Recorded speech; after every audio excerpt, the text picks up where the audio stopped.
Қайырлы күн, сіздермен бейбіт қыз Айдана. Бүгін жаңа жылға арналған торт пісіретін боламыз. Дәмі өте керемет, жұп-жұмсақ, ұнаса тіркеліп, қоңыраушан басуды ұмытпаңыз. Торт өзі өте жұмсақ әрі дәмді. Мендегі тесто сәл қалыңырақ болған. Сіздер жұқартып және де үлкенірек қылып торт қылып жасасаңыздар болады. Олай болса тіптен керемет жұп-жұмсақ болады. Кремдері ортасына жақсы сіңеді.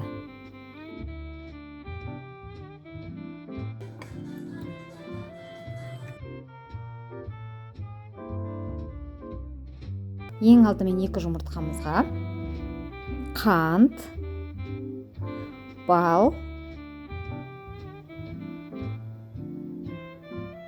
бөлме температурасында еріп тұрған сары майымызды саламыз. Үстінен 10 грамм содамызды саламыз. Араластырамыз. Су моншасында араластыра отыра дайындаймыз. Міндетті түрде жиі араластырып тұрыңыздар, себебі жұмыртқа пісіп кетпеуі керек. Соданы көмегімен осылай массамыз көпіршиді. Үстіне бөліп отырып, ұн салып, тесто илейміз. Ұнымызды аз мөлшерден салып отырамыз.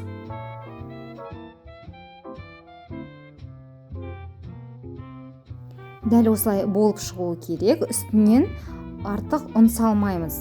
Ұнды салған сайын май сіңіріп ала береді. Сондықтан дәл осылайнан салафанға салып, морозильникке 3 сағатқа қойып қоямыз. 3 сағаттан кейін қатқаннан кейін барып жасайтын боламыз.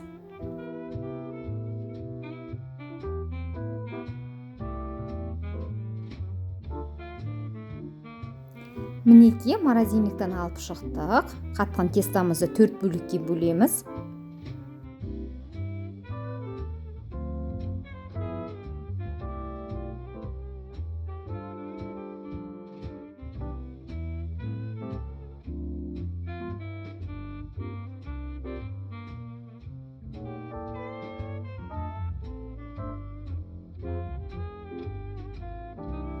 Кез келген пішінде жасасаңыздар болады. Мен сәл кішкентай торт қылып жасадым. Сіздер үлкенірек торт жасаймын десеңіздер, 2 порциямен жасасаңыздар болады. Кесіп аламыз. Артық тестаны алып тастаймыз.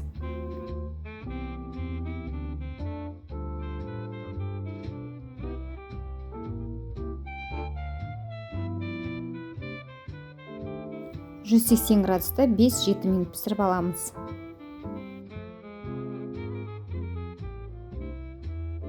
Енді кремімізді дайындаймыз. Творожный сырға қантымызды саламыз. 180 грамм. Миксермен араластырып аламыз. Содан кейін барып сливке құямыз. Бірінші лопатканың көмегімен араластырып алыңыздар. Содан кейін барып миксерлаймыз. Ең алдымен ақырын жылдамдықта, орташа жылдамдықта қосып, қаттығып миксерлаймыз. Дәл осындай болып шығу керек.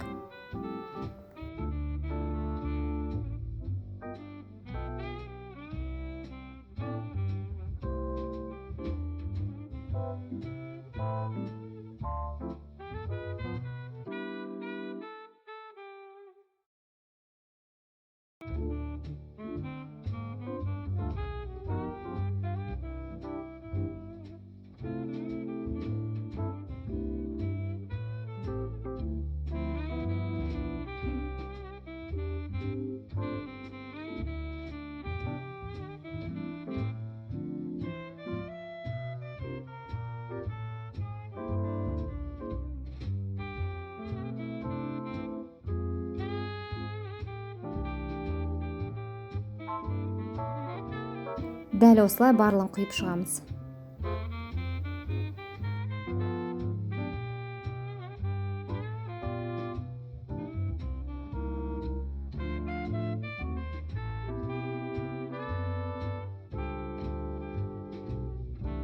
Мінеки дайын. Өз қалауларыңыз бойынша әсемдесеңіздер болады.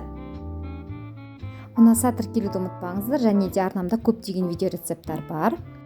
Және де өз қалауларыңыз бойынша кез келген көлемде, кез келген пішінде пісірсеңіздер болады. Ең бастысы өте жұмсақ, өте дәмді торт.